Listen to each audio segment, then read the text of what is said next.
So welcome to another exciting episode of Agility at Scale. Today we have an exceptional guest who has significantly shaped the world of Scrum and Agile, Dr. Jeff Sutherland. So Jeff is not only the co-creator of Scrum and Scrum at Scale, but is also a signatory of the Agile Manifesto. His remarkable career spans from achieving Top Gun status as a fighter pilot in the US Air Force to pioneering cancer research with his health startup, to transforming the software industry with agile methodologies. Jeff's journey into the world of agile began when he noticed the inefficiencies of traditional waterfall processes in a banking company, which led to the first prototype of Scrum at Scale and eventually the creation of Scrum, which is now utilized by 74% of agile software companies across the globe. His innovation work has empowered countless organizations to maximize impact and achieve hyper productivity. As the founder and managing director of Tesla Investment Holdings, Jeff continues to influence the business world by investing in agile companies and supporting their growth. He is also the president of JVS Management, where he oversees the investment fund of a portfolio of companies. Jeff's book, Scrum, The Art of Doing Twice the Work in Half the Time, which I will say as well has gone into second edition recently, encapsulates his extensive experience and insights into creating the most widely adopted agile practice in industry today. In today's session, Jeff will take us on a fascinating journey through the origins of Agile and Scrum, drawing on connections between these practices and fundamental principles of physics and biology. Prepare to be inspired by Jeff as he reveals how the principles of physics and neuroscience can foster empowered, self-managing teams poised for innovation and resilience in our unpredictable world. Jeff and I first met probably in about, I think it was 2021. And I don't know if you remember or not, Jeff, but the second day of training that we were in, train-the-trainer training, I got attacked by a magpie and I had an eye patch on one eye. And I don't know if you remember that or not, but so Jeff, it's an honor to have you with us today. The floor is yours. Well, it's great to be talking to people in Australia. You know, when Scrum was formalized and the name Scrum was given to the team, I was working with a company called Easel Corporation. It was based in Burlington, Massachusetts, but we had a large subsidiary in Sydney, and I used to get to go to Sydney every year, and it was fantastic to visit not only Sydney, but I would do training in other parts of Australia. I got to go to the wine regions and taste some of your great wine. So it's great to be back for a moment in Australia with you guys. It's really late at night here. But let me pull up my slide deck if I can find it, and we can get into what I want to share with you tonight. One of the things that happened as we were doing a 10-year revision of the Red Book, Scrum, The Art of Doing Twice the Work in Half the Time, my son, JJ, who's the CEO of Scrum Inc., spent 20 years as a journalist. So he does a lot of the writing. And so we were getting together regularly. What's changed about Scrum? And so I started working with ChatGPT 3.5 didn't do much for me, but ChatGPT 4 started to become very useful, doing some fundamental research around Scrum, going back to its roots, going back to my roots. My training, most people don't know, my training is as a radiation physicist and professor of radiology. I've never had any formal training in project management. What I know is how to treat cancer patients with radiation therapy and how to analyze MRI images and X-rays and how to use radiation for improving health. But interestingly, that is what created Scrum, because all the work around, I had a $30 million grant from the National Cancer Institute in the United States Most of my time I spent supercomputing modeling the human cell. Why does a cell get cancer? What is the steps it goes through?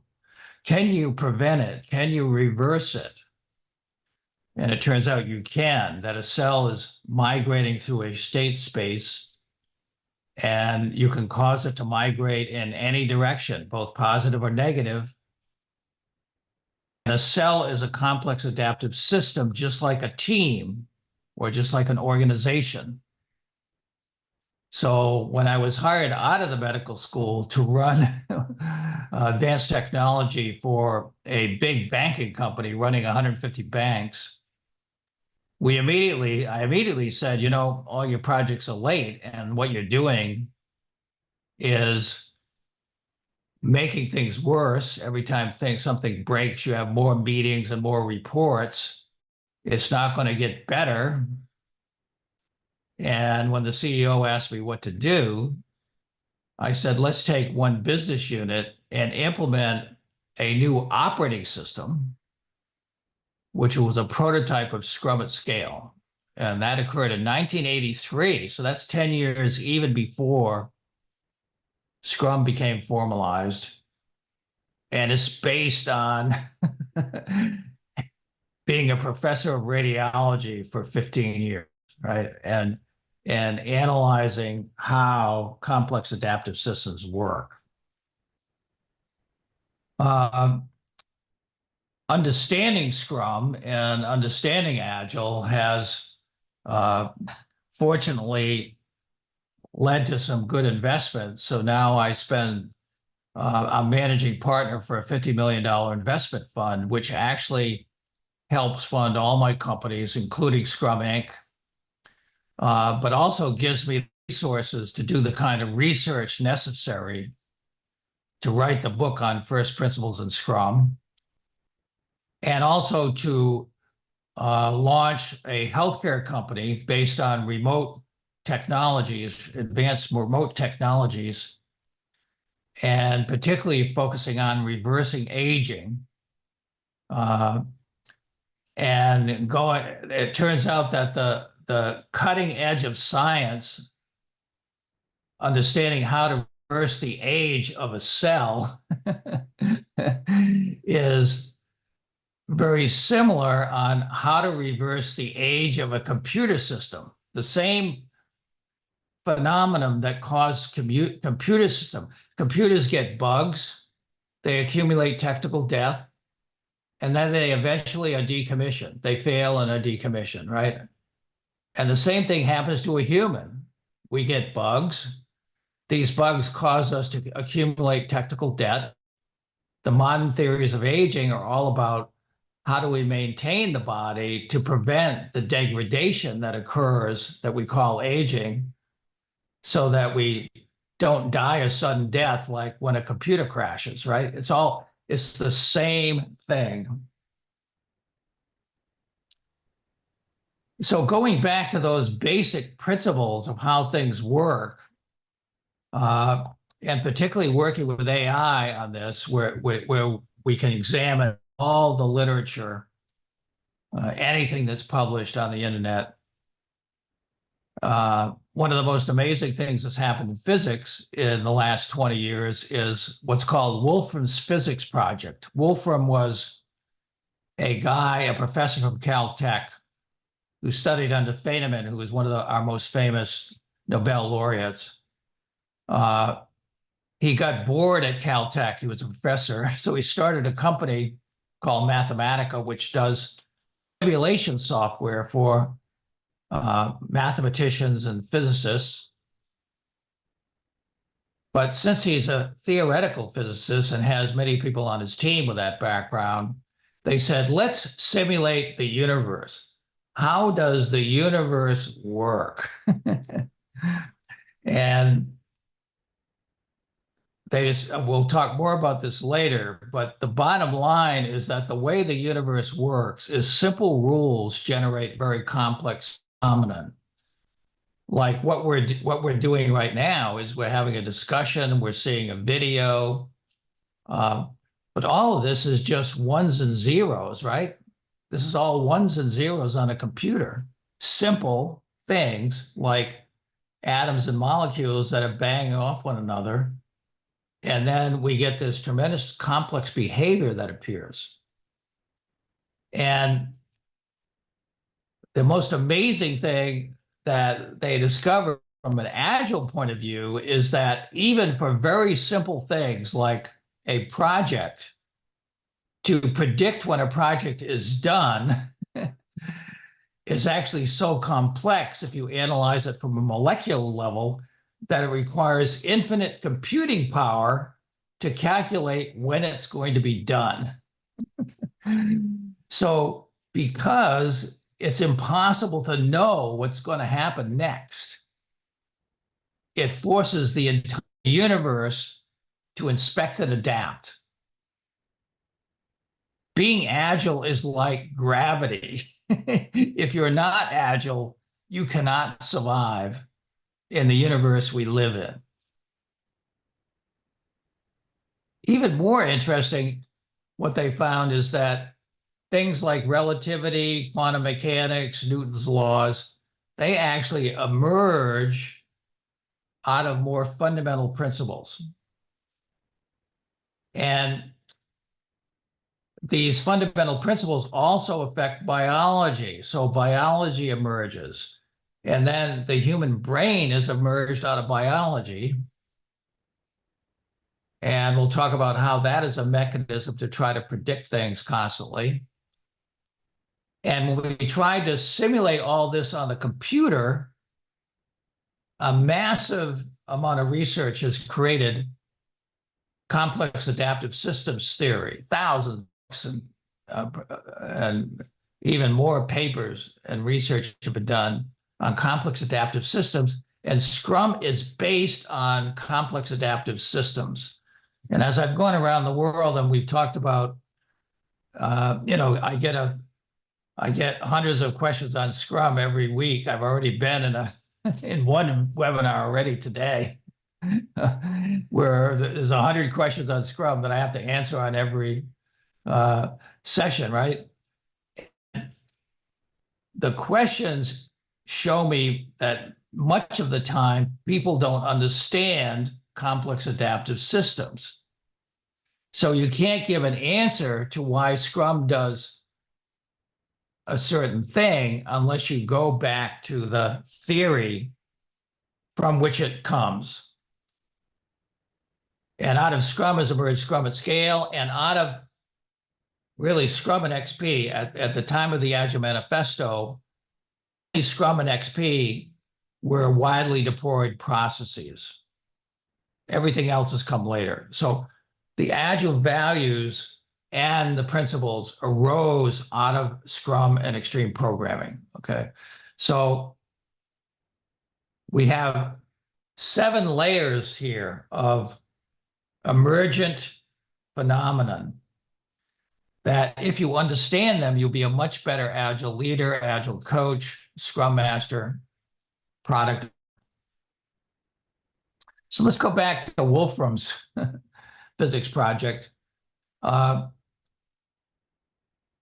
They simulate the universe with what they call the Reuliad, which is a set of nodes that are connected, and the changing connections in these nodes simulating create a simulation of space and time that they call the Reuliad.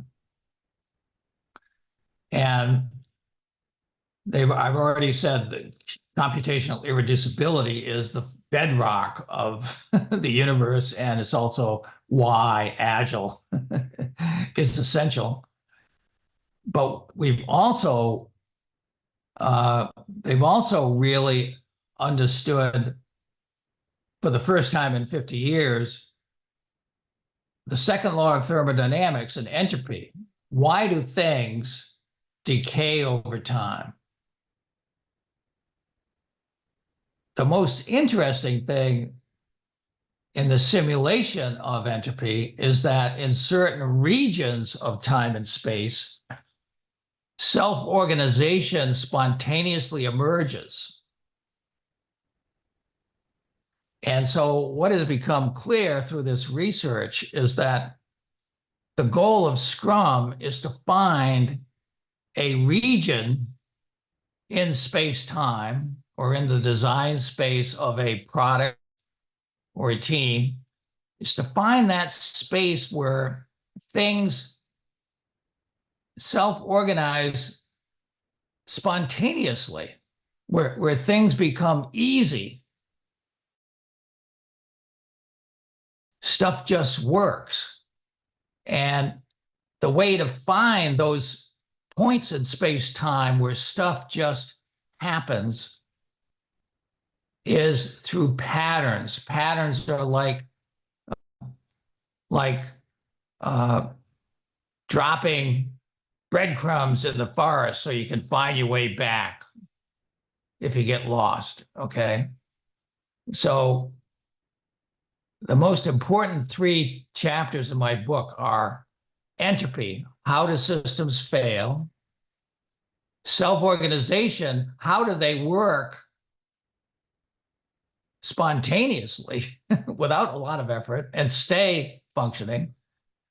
And 3, how does a team find a space where that product can be an awesome product, that team can be an awesome team, and it's easy to be that way because you're in an environment that naturally causes it to bubble up, okay? So physics is extremely important to Agile and to Scrum.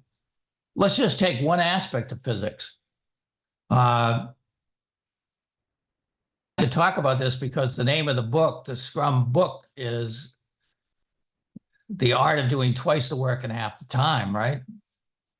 So what is work? The formula for work is force over distance.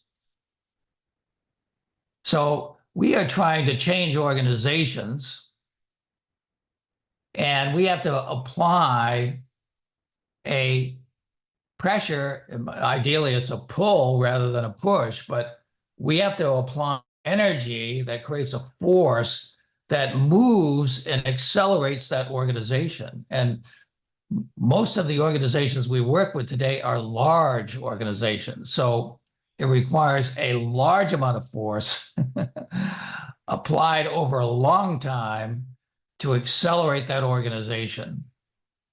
And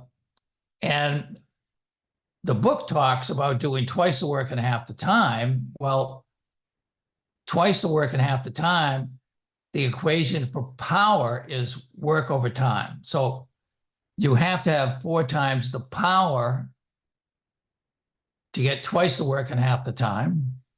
That's basic physics. And the analogy in the human dimension is that we as Agile leaders need that energy and power, and we need to apply that force consistently over long periods to move teams, to move organizations forward, to accelerate them. And the amazing thing about technology today is that you can wear a watch, which I have on my wrist, that has in it the analytics used to train many of the Olympic teams. Garmin bought a company called First Beat Analytics in Finland, which are the trainers for over 7 countries' Olympic teams. And for Olympic performance, the 2 most important metrics are how much energy can you apply in the right direction, and how much resistance, how many impediments can you remove from applying that energy. And so the primary metric is the energy level, which you can see in this watch. I had a real day. I'm running almost at 100%. And the histogram at the bottom is stress. And if you get down into the blue, you're in a rest state. And so if you can get that energy to 90% and the stress down to 10%, you got 9 times the power to get things done. And in fact, you enter in kind of a flow state where not only are things easy to get done, but time kind of disappears. And all of a sudden, it's 5 o'clock and you're still as energized as you were in the morning, and you're still getting a ton of stuff done. So I'm starting to talk to some of my Scrum teams and say, hey, why don't we do a retrospective where everybody shows their watch? Because at the end of the day, it's all about each individual having very high energy, very low stress, and then the collaboration can become awesome. And if any individual is impediments of low energy and high stress on the team, that is an impediment for the team, not just the individual to work on, right? Because really high performing teams need to create a sustainable pace to actually maintain high levels of performance. And that can only be done when all the individuals are running at high energy with very low stress. So the bottom line is that physics determines whether your team is great. And physics determines whether you as an agile leader can actually move people, move organizations to a higher level. When you dig a little deeper into this and get into the whole evolution of biological species, which also actually had a great influence on Scrum, the leading model of the brain today is Friston's free energy model of the brain. Friston is a neuroscientist who developed a model not only for the way the human brain works, but it's mathematical and it is applied and implemented in autonomous robots. Because the brain is a predictive system. You're constantly, right now, you're predicting, what is Jeff going to say next? What am I going to have for lunch? What's happening tomorrow? How is my team doing back to work? You're running through all these scenarios all the time. And it turns out when you, just like when a robot is trying to put a part on a machine, for example, if it works, then things are great. But if it doesn't work, then the robot has to recalculate its simulation. Okay, that didn't work. So the way I was planning, I have to actually revise that plan. That takes energy, that takes cost. And that is measured in the model by what is called Bayesian surprise. So if you are surprised by things happen that you didn't expect, you have to do a reset. And that reset costs you time, costs you effort, and takes away from your ability to innovate, improve. And we have actually massive amount of data behind a pattern called teams that finish early accelerate faster. Teams that finish a sprint early have all this extra energy to apply to innovation and improvement, and they accelerate faster than teams that are not finished at the end of the sprint and then have to explain to the customers and the management why things don't work, right? And so all the energy that they could use for improving is sucked up by this Bayesian surprise, the cost of Bayesian surprise. So we now know through neuroscience why some of these patterns in the patterns book are so important and are baked into reality, unavoidable, right? If you start simulating biological systems, then artificial life, Christopher Langdon is the guy that actually, I think, coined the term artificial life. As you started simulating that on the computer, the whole field of complex adaptive systems theory started to emerge. And one of the fundamental mathematical proofs I read while I was running a project that was many years late in a really big bank And the theorem that he proved was that if a system has maximum degrees of freedom all the way up to the edge of chaos, it will evolve more quickly. And I remember to this day reading that, and a light bulb went off. Okay, this huge project with hundreds of developers is 3 years late because we have too many rules, too many procedures, too many reports, too many meetings, you know, walls full of bookcases of specifications that are out of date and nobody reads. All of that stuff is crushing bureaucracy that forces that whole development effort to be baked into concrete and almost impossible to get anything done. And the only way to fix that is to blow it up and have the teams freed up and become autonomous. As the insight that sparked what became Scrum.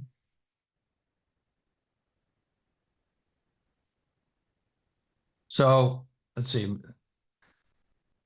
So out of that work, Scrum emerged, and I'm starting to go back to the second paper on Scrum, which said Scrum is a pattern language for hyperproductive teams. Scrum is not something that causes teams to be late, over budget, with unhappy customers. Scrum is not something for teams that suck. Scrum is actually a hyperproductive pattern language that creates awesome teams. So if you're not awesome, you haven't implemented the pattern yet.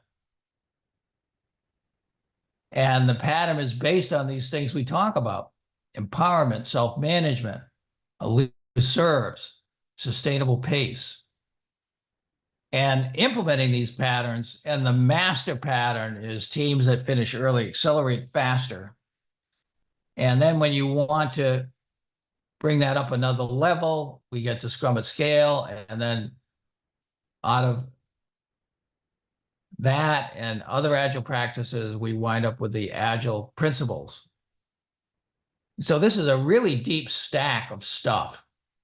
You know, for those of you who are in, you know, we have these stacks of things, right? We have communication stacks. They have 7 layers. You know, people who are really gurus in the communication stack are the ones you bring in to solve hard problems, and they know everything in every layer. So they know when the communication is not working, they need to go down to one of the layers and tweak it, right? And the same thing is true if you're going to be an expert coach, Agile leader. You need to know the layers in the stack and where things are broken and how to drop into the right layer to tune it up and fix it.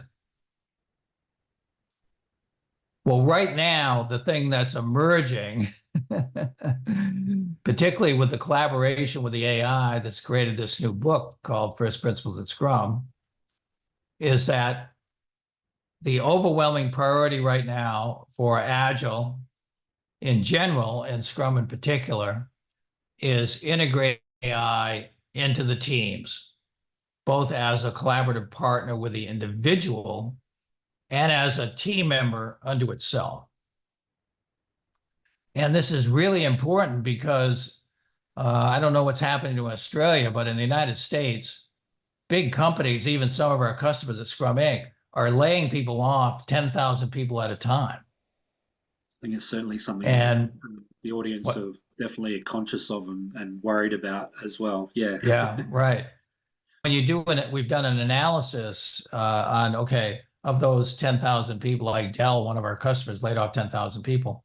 How many of those people are Agile people? It turns out, on the average, about 15% of the layoffs are Agile people, Scrum masters, coaches, and so forth. And Microsoft, who is really on top of this AI problem, last year laid off 12% of its entire workforce. And then they hired 80% of them back, but only people who had AI capabilities, right?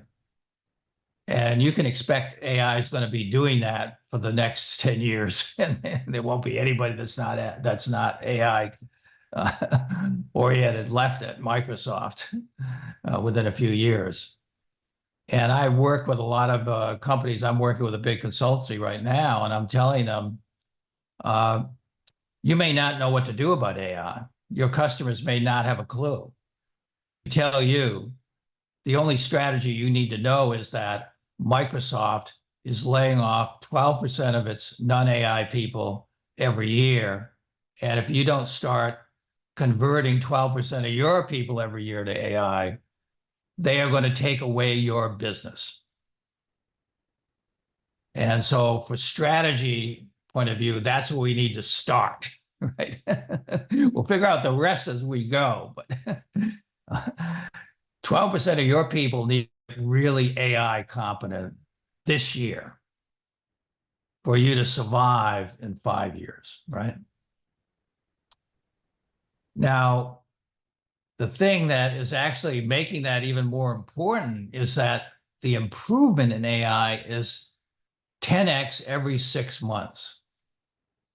When I first started writing the first principles of Scrum, I started working with Chat 3.5, and it was useless. It just did not have the breadth and level of comprehensive necessary. But when Chat GPT-4 came out, it was 10 times better. Then we could start working together. It would still produce a lot of nonsense, but you could collaborate with it and evolve something. You know, after 12 rewrites, you might get something that is useful. Then this past month, Chat 4.40 came out, and it was 10 times better than Chat 4. Do things like immediately that were impossible the day before. And now I have a real collaborator that can help me with putting out new chapters in the first principles of Scrum. The goal has been every sprint, weekly sprints, we get a new chapter. I'm up to 41 chapters, and there's no end in sight of chapters that need to be written because of all the questions that people that are on this session are asking. Why this? Why that? What should we do? So the speed, 10x every 6 months. Moore's law was 2x every 18 months. So 10x every 6 months is 500 times faster than Moore's law. That's incomprehensible to us. We can't, our brains can't compute that, right? So that means we're going to be incredibly surprised almost every day by something new that happens that we didn't expect, right? And if we're not ready for that, it's going to cause what Friston calls Bayesian surprise, where your brain has to do a reset and there's a huge amount of cost and it caused a lot of delay. And key to that is actually the Agile principle of making change cheap, right? The whole thrust of Agile is to reduce the cost of change. And so you want to reduce the cost of the change that's going on in the world so that you can keep up as an Agile coach, Agile leader, Scrum Master, product owner, and so forth.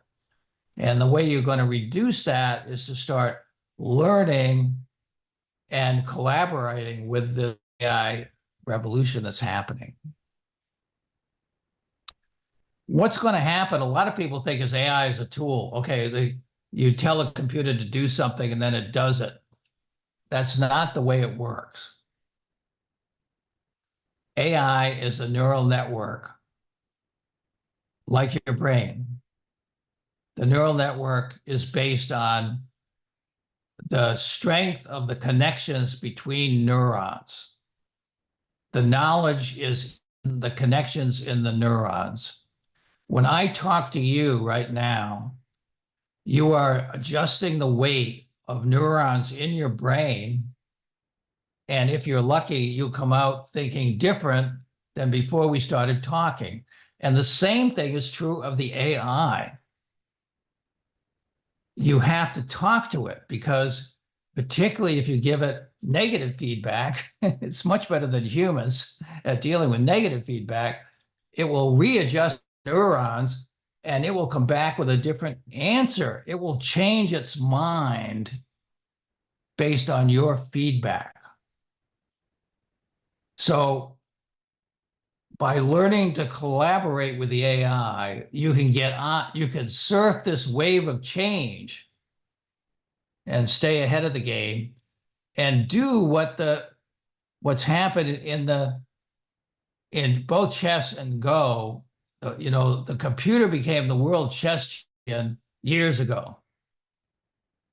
And people were depressed. They said, oh, it's over for humans, right? The computers have taken over. 1 year later, a team of humans with AI in their laptops became the world chess champion. And they said it's because of the process, the tooling, the AI tooling, but then the interactions between the people on the team, both the humans and the AI. And this is what Agile is all about, right?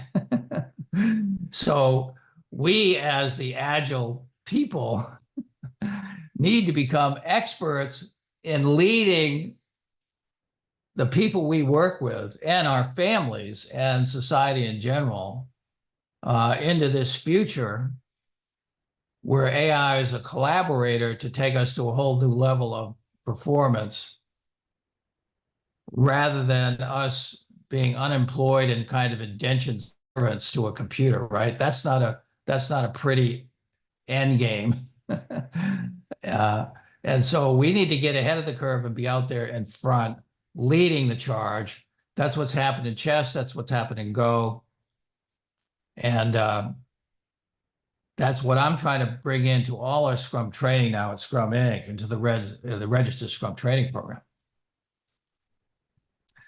Now, it's really interesting because people are asking me, well, how are we going to actually Scrum into, or AI into Scrum in a way that really works? And for me, it's fairly simple, because I started working in AI in 1970 at Stanford as a graduate student. I worked under the guy that invented Lisp, a guy named McCarthy, one of the godfathers of AI. And he would come by every day and say, Jeff, you are using 10% you are a low-level graduate student, and you are using 10% of my compute power in this leading research center every day. You need to stop doing that. But he never prevented me. He never told me to get off the computer. He would just come by every day and bitch. And I was building a program. At the time, chess was a little too sophisticated. So I was building a program to play checkers. And the AI was learning to play itself and become the world champion checkers player, right? That's what was eating all the compute power, right? So that was back in 1970. And so I've had now, 2024, I've had 54 years of AI experience. And two of the companies where one of them I was CTO and the other one I was president of the company, two of the companies I've run, either the development or the whole company, were AI companies, right? And the one I was running just before the creation of Scrum, literally, I walked out of that company to create Scrum, was building AI databases in Lisp, and it was in a building that was a legendary building for AI. It's where the first commercially successful Lisp company, Symbolics, was founded in that company. We're in that space.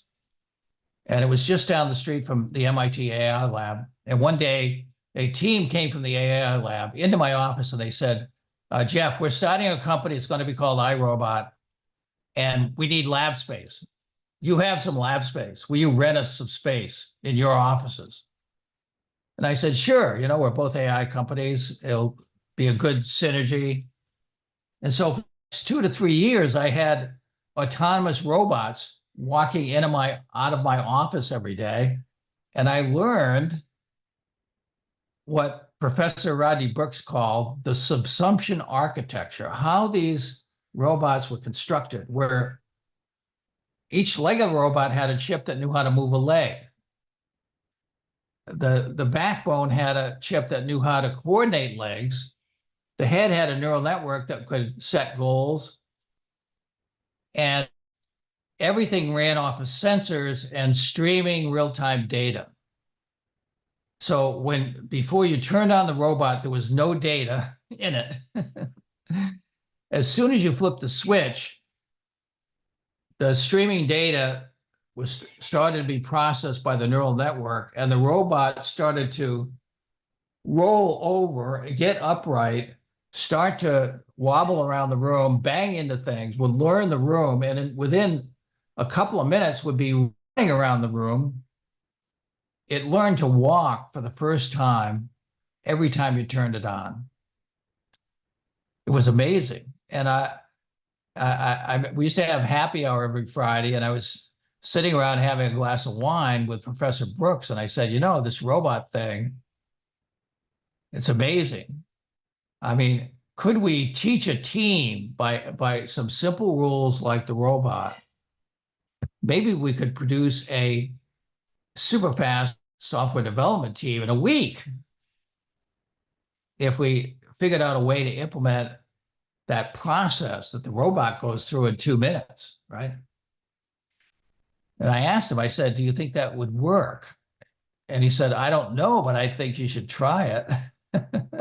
So I did. It's called Scrum. So in some ways, Scrum is built by AI for AI. I mean, it's a natural thing to think of the components of Scrum, the roles, the events, the artifacts, the goals, as a component architecture where higher level things subsume lower level things, and we can push the low level work that is suitable to the AI to the AI. So what we want to do is take Scrum and AI enable so that it's an order of magnitude faster, right? So we need a layered control system like the robots, a behavior-based control. Each layer is individually independent, both for at the team level, but also at the organizational level, many teams. It's modular. And it just like a human system, we have service level architectures with APIs, right? If we start running out of oxygen, our heart starts to beat faster. It's automatic, right? But the heart is otherwise independently, autonomously doing its thing, right? Until it gets a signal. And that's the way teams and teams of teams need to work in that modular way. That's the way Tesla builds cars. We were talking about that before we started. And planning is reactive in the sense we're responding to change instead of following a plan. We're taking real-time data in, we're constantly inspecting and adapting and changing the plan every day.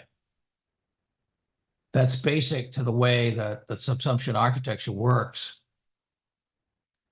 So if you just take the roles in Scrum, what we found in the Scrum teams I'm working with every day is all the administrative can be put in a GPT. It turns out you have to create your own GPT, and chat by itself does not know how to do Scrum. It has so much nonsense from the internet, so much agile nonsense of the internet is in the trading of chat. It can't produce a good Scrum team. But what we found was as soon as we put the red book, Scrum, the Art of Doing Twice the Work in Half the Time, as soon as we put that in the GPT as a base document, all of a sudden chat knows how to do Scrum. It'll do it perfectly the first time. And we want it to, I'll talk about an example on the next page, but it can really leverage the Scrum Master. Product owners we found that with the right GPT creation, with all the JIRA data, with all the AI transcripts of all the meetings, all in the chat, it can estimate when something is going to be done 10 times better than any product owner. And for developers, we already know that the best developers today, 80% of the code is generated by the AI. So they're 5 times as productive. So every developer needs to have an AI collaborator. Here's just one example, and then we'll go to questions after finishing this up. But one of the things I've done with my global web team that runs all my websites is we've actually done research on, okay, let's take sprint planning. How much can we give to the AI? Well, what is sprint planning? Well, first we need to select stories from the product backlog. Well, the AI could do that in a microsecond, right? Now the stories need to be ready. Okay, let's have the AI clean up the stories, frame them better, create acceptance tests, work on the dish done. The AI can create better stories than humans can create well, obviously collaborating with the humans, but in terms of getting them laid out, concrete, readable, understandable, acceptance tests, all the nice to have documentation around a story, it can do it in seconds. And for people to do it, it takes hours and days. It takes so much time. We don't usually get very good stories. Breaking large stories down into smaller stories. Then understanding how to set up the sprint. How much should you take? Implementing yesterday's weather pattern. Creating a buffer based on yesterday's weather of interrupts. All of that kind of stuff. The AI can do in nanoseconds. And kicking off that sprint. So that whole piece, or creating a sprint goal, right? As all this is going, like, what should the sprint goal be? The AI can come up with options, collaborating with the team, a little feedback back and forth. A goal, a really good goal can be settled on more effectively and quickly. At the end of the day, 90% of the work is offloaded to the AI for sprint planning. And that's my view of what can happen. 90% of everything we do in Scrum can be offloaded to the AI, including the work to be done, right? So, a developer using Copilot now can code 5 times as fast. That's just the beginning, right? One of the great things that happened with Chat 4.0 is that with Chat 4, I used to have to put my code into Chat, then I'd put it into my IDE, and then it would be bugs, and then I have to put the bug report back into Chat. I'm constantly copying and pasting. It's taking hours to debug a program. Chat 4.0, I was like, okay, Chat 4.0 says, I can do all this in my own environment. Just give me your code. I will run it. I will generate my own error messages. I will fix my own errors. I will give you and today I'm saying, well, I want to make sure that you remember all my working directories so that when you give it back to me, I can plug it into my computer and it works out of the box. And it said, no problem. I will remember all that. So give me your code. I will make sure it works and debug it. I will add any new features that you want. And when I give it back to you, I will put all the working directories you need so that it works perfectly on your machine. No problem, okay? So Chat 4.0 is like 5 times better than Chat 4 in coding. And what I expect with Chat 5 is it's going to say, not only can I give you the code back so it works on your machine, I will put it on your machine and I will deploy it to all the machines on your network. If that's what you want to do, no problem. Okay. That's where it's going. And it's going to get there like in the next 6 months. Okay. This is moving so fast. It's just unbelievable. So that's my message. We need to all start to get on board, thinking this through, get on the wave and get ahead of the curve instead of being overwhelmed by the tsunami.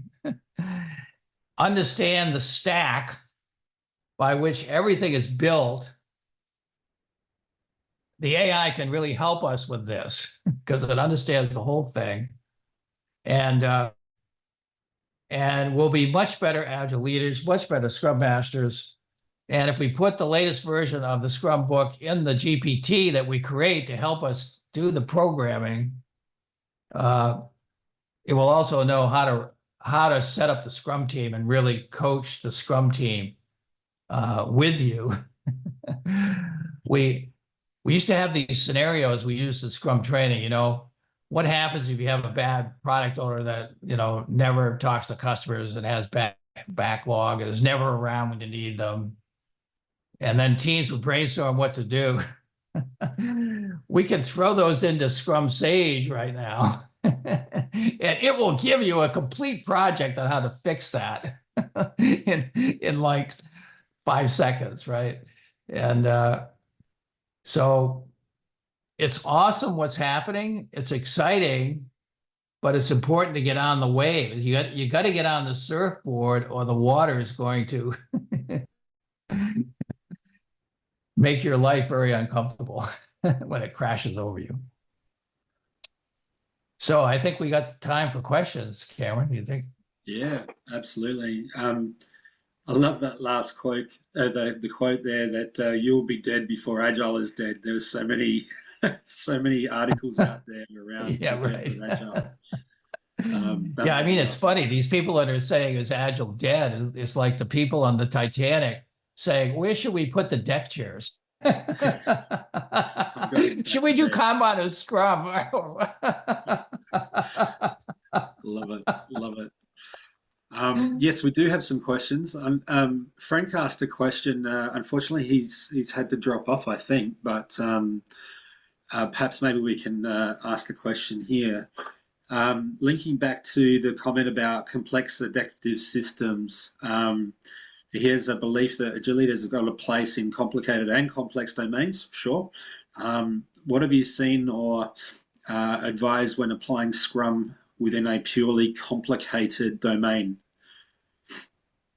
Okay, so Ken was very fond of the Kenefit framework, however you pronounce that, because it is true that in the complex domain where virtually all software is, Scrum can make things go 10 times as fast. That it was benchmarked to do that in the beginning, but it turns out in the complicated and even the simple domain where things are more predictable, you could easily make it go 4 times faster. So like working with Toyota, which is, arguably one of the most lean companies, they said, wow, lean is Kaizen, but Scrum is Kaikaku. I mean, Scrum is like off the charts because you change the entire organization in real time. It's not just process improvement.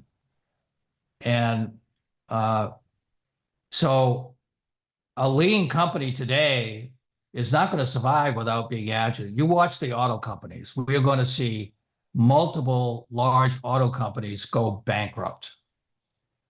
Why? Because companies like Tesla are not only leaner than Toyota, they are more agile than most agile companies. And they are going to absolutely crush the legacy vendors. Absolutely. And every day you're reading about, like this week we found out Toyota's been lying for the last 10 or 15 years about their safety data, right? And we got another, a few years ago it was Volkswagen with the Dieselgate. Volkswagen says, we don't know how Tesla does it. They can build a car in 10 hours. It takes us 30 hours. How can they do that? Musk is going to cut that to 5 hours before Volkswagen can figure out how to get it less than 30 hours. They absolutely will not be able to function. So anybody that's lean, that is not, it's not doing what companies like Tesla do. It's not just Tesla, but we work with aircraft companies and other companies in the hardware domain that are doing the same thing. Anybody that's not doing that is just going to be left in the dust. And AI is accelerating. It's accelerating the difference between the leaders and the laggards, right? It's just creating a faster and wider gap. So if you're complicated, you better be not only lean, but really agile, because you're going to have companies like Tesla that will clean your clock, eat your lunch, and put you out of business if you're not. Absolutely. We have a couple of other questions. There was a question, I'm just trying to find it. I remember it from reading it before. There was a question around maintaining energy levels. So most of the times we see is the agile leaders are full of energy, but aren't given enough power to ensure the implementation of that energy. So do you have any comments on that in terms of how that may be able to be turned around? Well, the first thing is, the great Scrum Master scene, they're like bulldogs. They just come in every day. Whatever is the top impediment, they grab that impediment by the leg, they're tearing the pants off the impediment. And they're usually laughing while they're doing it. And every day they come in with the same kind of energy. It's like they never let up. And you say, well, how do these people do that? Well, it turns out that it requires training. And one of the things I just wrote, I'm writing a new book, which is on personal performance, a Scrum framework that shows you how to train yourself so you can come in every day with that huge amount of energy, very low stress, so you're not held back, and can perform individually at a level that's significantly better, twice the energy with half the stress. And I'm writing a book on exactly this, step by step, and you can measure it on the watch every day. In fact, the process is like you check that watch after 30 minutes after every meal, you check that watch and you look at the data and you're adjusting. And what you find is that every day you're getting a little better, and then you get to this point where it's self-reinforcing. So I won't spend a time describing a lot of the experience, but I mean, here it is. It's getting close to midnight down here, and my watch has gone into sleep mode, so I can't pull it up. But I still have a hell of a lot of energy. You do. I'm ready to talk all night if we want to. It's because I'm trained in this Scrum model for twice the energy with half the stress. And I want to help people in that domain as well as with the teams, the Scrum teams. Awesome. And I really liked your comment before about within the Scrum teams that you're working in at the moment, everyone's comparing watches at the daily Scrum. And the person with the lower energy, they're the person that we want to help. They're the impediment almost. Yeah, absolutely. Such an interesting approach. The first value in the Agile Manifesto is we value individuals and interactions over process and tools. Individuals are the first thing that needs to be working, because if the individual is not powered up, the interactions don't matter. You can't get a team to perform at a high level unless the individuals are powered up. So I'm talking more and more to teams that want to get better. Okay, it starts with personally building that level of energy and reducing your stress level so that you can run at a high level at a sustainable pace. You have to have that to get things done, to convince people to change, right? You have to come in every day with a lot of power behind that to be successful. And it's doable now. It's measurable. I got a Scrum framework that will ramp you up really quickly. We've got a question around information security. So, do you have anything to share your thoughts on information security and AI? Perhaps like with organizations or industries that have got highly secure information? Well, OpenAI has a team subscription now where they commit to not share any of that data. So if you're concerned about security, you should have a team subscription. For companies that want to be really secure, there are many open source AI models today. Some of them are really good that you would want to bring into your own company where there's nobody else can see what's going on, right? So it's the security is no different than any other security that we have to worry about, right? It's the same problem. And for most companies, having a team level subscription to OpenAI would work. For defense and places like that, they're going to want to have their own shielded computing systems with their own open source models. What I don't recommend, and I ran a digital cash company for a while that was a really good learning experience to go when I went into some of my healthcare companies for security and healthcare. I learned that for solid encryption and security, you do not want to use anything that's not open source and managed by people who really know what they're doing. Because we built a system, a company I was CTO for 8 years at PatientKeeper. We built a system that was guaranteed to be uncrackable. And some of the biggest hospitals in the United States had whole teams work for a year trying to crack it. They never could. And the National Institute of Standards said that was the most secure system they had ever seen in healthcare. And it was because I was chair of the security committee. I had just come from running a digital cash company. And I said, okay, we're going to get all the hackers and the development team together, and we're going to come up with a model that's uncrackable.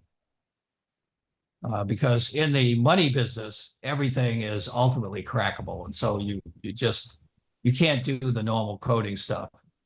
The system has to be built in a way that it's unbreakable from the beginning. So that's what I would do for AI in a defense, where they may need to have air-gapped computers. Nothing's on the internet. You want your AI in your own system. You get one of those open source systems that is maintained and is constantly updated to be more secure. Not build your own stuff, because that will be cracked. I guarantee it. You need something that's built and maintained by thousands of people, and the entire planet has tried to crack it, and everything's been fixed, so it's almost impossible. That's what you have to have a reasonably secure system. Yeah. Awesome. I think that we are at the end of most questions that have come through on chat. Has anyone got any final questions before we wrap up the event? Thanks, Erin.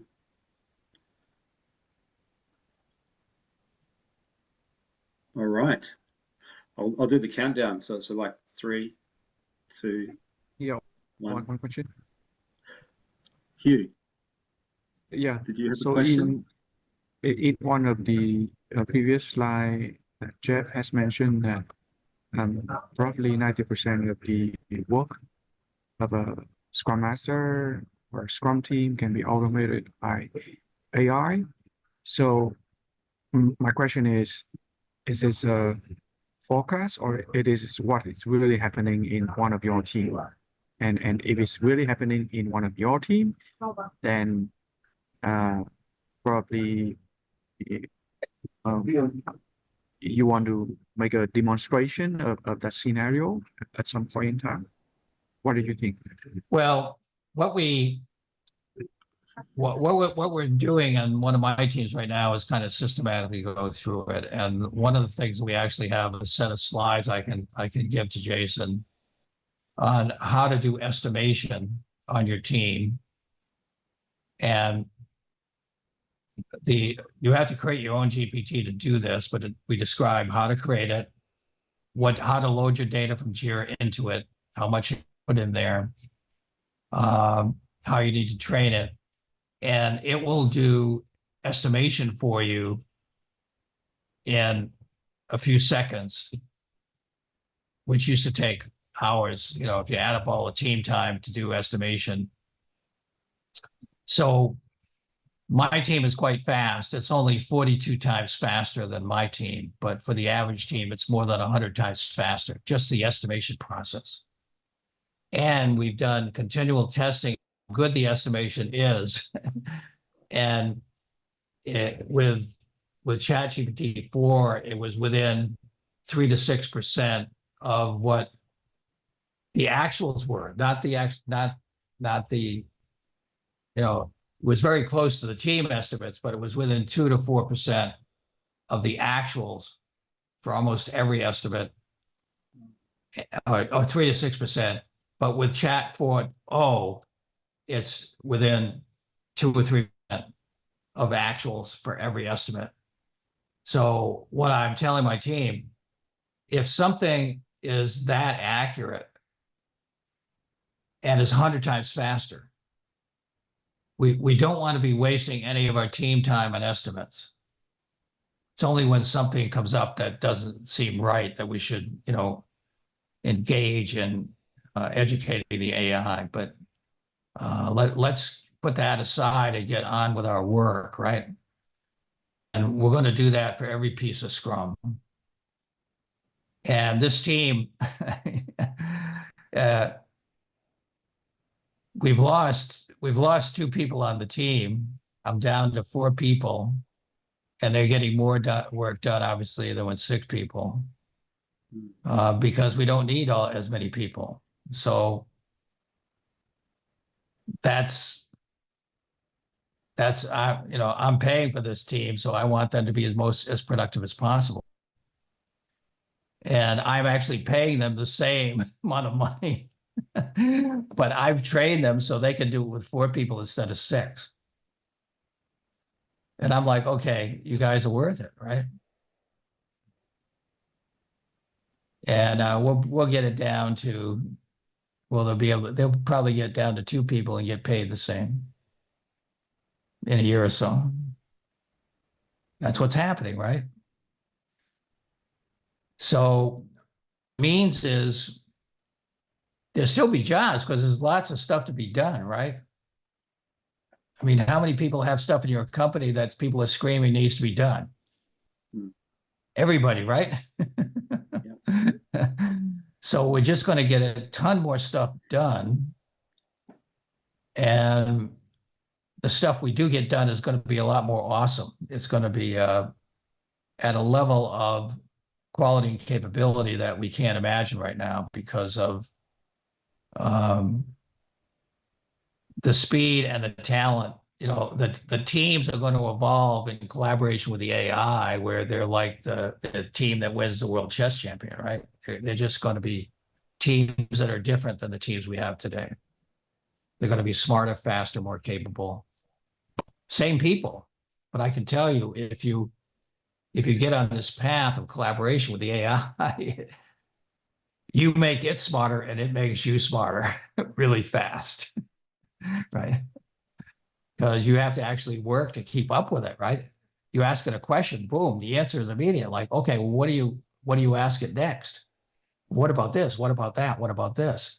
All of a sudden, your brain is getting agilized. One of the benefits, the neuroscience benefits of Agile is that it actually changes the neurons in your brains. You have more neurons, more connections, more adaptable. You become a more creative thinking person. You become a better person because your actual neurons of the brain have changed from the Agile process. If you start collaborating with an AI, it accelerates that. So it's really interesting. Yeah. With more capacity comes more ability to be human and creative and create those new paths. Creative. As your neurons become more flexible, more connections, then if you work on that empathy side as well, there are a bunch of different neuroscience effects that are really important to Scrum. Then you can become a more empathetic person. A lot of people, Scrum come to me, they say, Scrum's changed my life. I used to be under pressure all the time, and now I actually have a life. And it's not just at work. It's changed my life at home. It's a better person because their way they think has become more adaptable, more empathetic, more team-based. And if we approach AI in the right way and not treat it like a machine that's over here doing stuff, but treat it as a collaborator, we'll get that team effect. And it's going to be, the Star Trek analogy is a good one because the captain of the Enterprise cannot get that ship out of the dock without the AI. Everything is a collaboration with the AI in that ship. So everybody becomes a prompt engineer, right? The captain says, onward to morning. And then the pilot, taps the thing. And the AI figures out, okay, where are we going? And, it's 10 light years away. And then, whoa. It's all driven by the AI, right? That's our future. We have a Star Trek future that's coming towards us quickly. It's exciting. It's exciting. And it's what I've been waiting for it. I've been waiting for it. Yeah.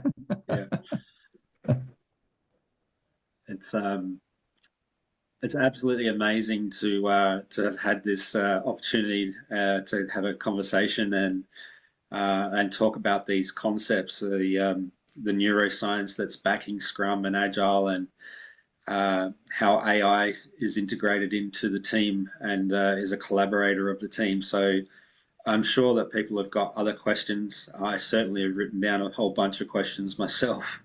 But what we can do is we can make sure that the slides that we offered are available at some point in the not too distant future. We'll make sure that this recording is available online as well. And wanted to take the opportunity to thank you once again, Jeff, for spending the time with us. It's so late where you are, but you've still got so much energy. It's amazing. So thank you again, and wish you all the best. Thank you for everybody for your attendance. Thank you, Jason. It's been great to be here. Hope to get to Australia sometime soon. Absolutely, and I aim to get to Boston in October as well. So yeah, great. I'll look forward to that. No worries. All right, all the best. Thank you, guys. Have a great day. Thank you. Bye. Bye-bye. Thank you, Jason. Hello. Bye-bye.